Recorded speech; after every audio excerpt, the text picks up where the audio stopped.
So welcome back to our channel. This video we decided to do a second part to the first mental health video. So this is mental health 2.0. Also how to love someone with a mental disorder or a personality disorder. So when I start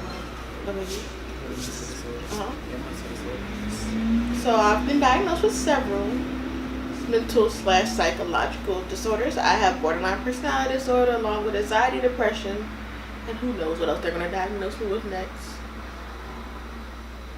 You want to talk about that? So as I mentioned earlier, in the previous videos, which if you haven't watched part 1, go watch it. Pause the video right now and go watch our mental health video and then come back to this one.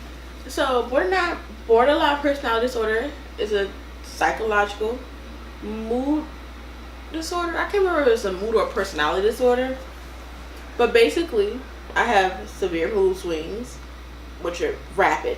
Not like it. Often gets confused with bipolar disorder, but it's not, because it's basically I have unstable mood swings, an unstable self-image. I have severe feelings of boredom and isolation, which is why I'm always doing stuff. Even though I'm extremely empathetic, at times I have problems just really connecting with other people, and a very, very, very persistent fear of abandonment, which Kay hates that. It's very hard with him sometimes, because I have my moments, like just the other night I could not sleep. I was crying for no reason, and then I was laughing, and I was crying, and I was laughing. It was actually horrible. Or we could be watching TV, nothing even emotional, and I look over and Ren is just like crying, and I'm like, what the hell is wrong with you? Why are you crying? And I don't know. I just feel all of my feelings and all feelings very, very intensely. Yes. From love to hate. And then sometimes it's not just all her feelings. Sometimes she can pick up on my energy too and feel my feelings, and she takes my feelings upon herself, and that's not a good thing. Well, we both feel each other's emotions, but I don't cry as easily as they do. It takes a lot for me to cry. So you say. It takes a lot for me to cry. It's just very much of a balancing act with both of us, because I don't want to put all my issues on him, because I have a lot of issues. We both have a lot of issues. A lot of people assume I'm very stable, because I am stable. I'm good at presenting like I'm okay. Like, I'm pretty sure many of my classmates don't know how depressed I actually am and how horrible this semester was this year for me. I was barely able to go to class. Like, I know I've said this before, but when I say this was probably my worst semester. And it doesn't help that from a psychological standpoint, your 25th year of life, your brain does more development, so it makes these issues 10 times worse. When I say some days I'll be like, I should get up and go to class and go to work. Nah, not happening.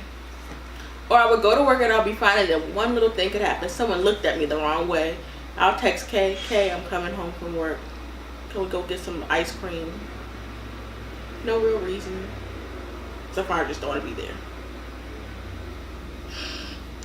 And from my standpoint, loving somebody with a personality disorder, it is very challenging. I'm not going to lie. It is very challenging, because you don't know if you say something the wrong way, they might take it and run with it. Their feelings might get hurt. You didn't mean to hurt their feelings. You don't know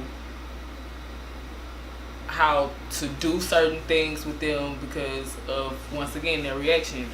The mood swings. We both have mood swings. We have mood swings for different reasons. I have mood swings because I'm like still freshly new on testosterone, so my body levels are still adjusting to being on testosterone.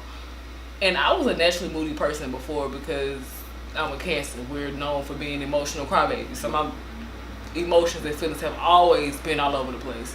So with me adding this, like, I guess you could say in a way, magnifying glass to what already was there, it just sometimes blows my emotions all over the place.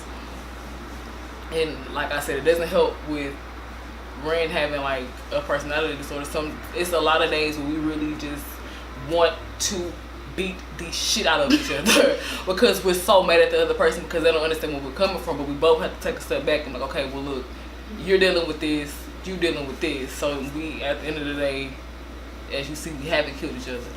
We give each other space and then we come back and we talk about it. Another thing is, like Ren said, the abandonment issue.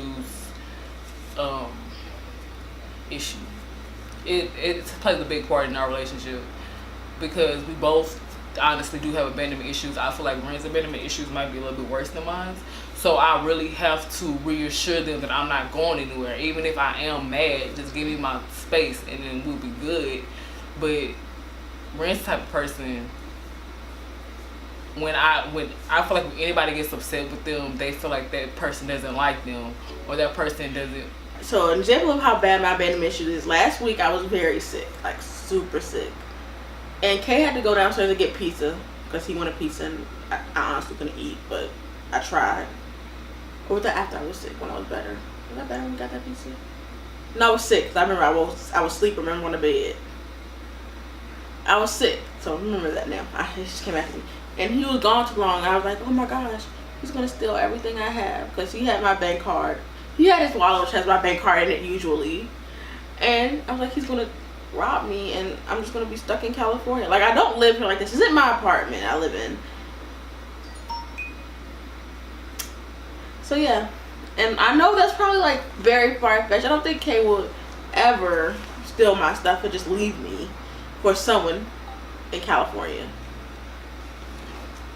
No, that is very far-fetched one because I don't have it in me to steal anything from anybody because that's not who I am as a person. And when I came back with the pizza, that was the first thing they said to me when I walked back in the door was, oh my God, I thought you were gonna basically take everything and leave. First of all, where the hell am I gonna go with no car? Like, I'm have to, how am I gonna rob you, then call an Uber to go somewhere else? Does that make sense? But I mean, it's a constant thing with them. Like, I constantly have to reassure them, even when we argue, we're still together. Regular people argue. Just because we're arguing does not mean that we're going to break up. But it also comes to the fact that I'm a serious perfectionist. I don't like drama. I may have a very, very smart mouth and I may be very moody, but I don't like anything being out of place, including my relationship. Your relationship,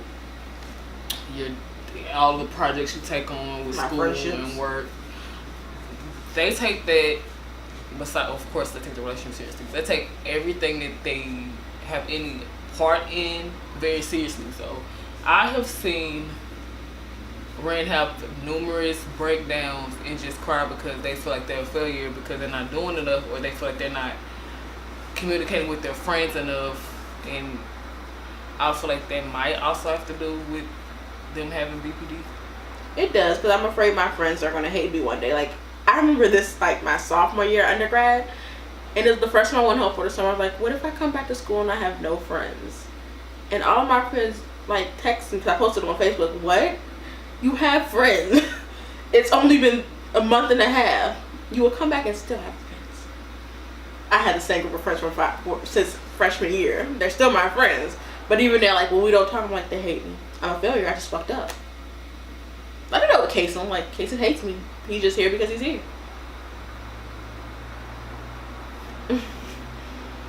It's not funny. And that is not the case, because if I hated Renee, we wouldn't be together right now. We wouldn't have made it to almost a year in this relationship.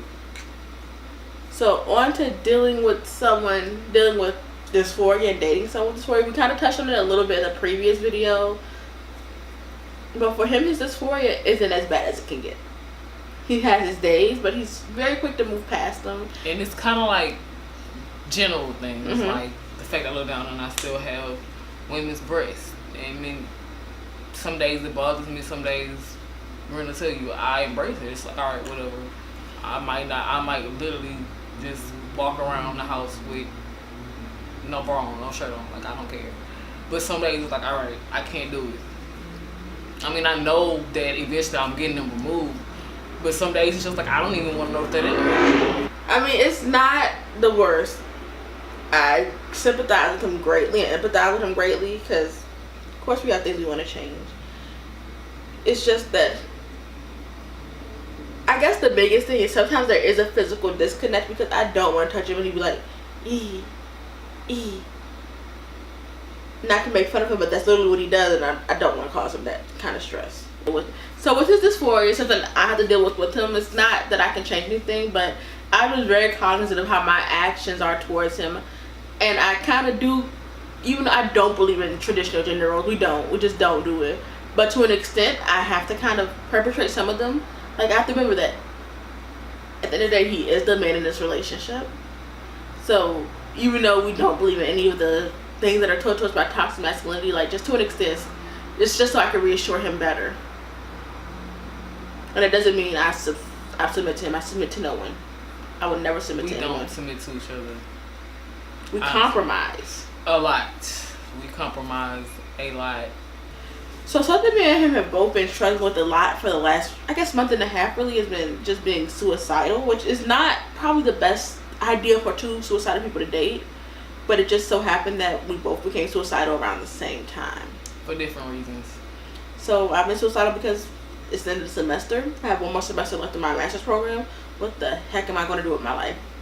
My failure, because I don't have anything together. And as for Kay,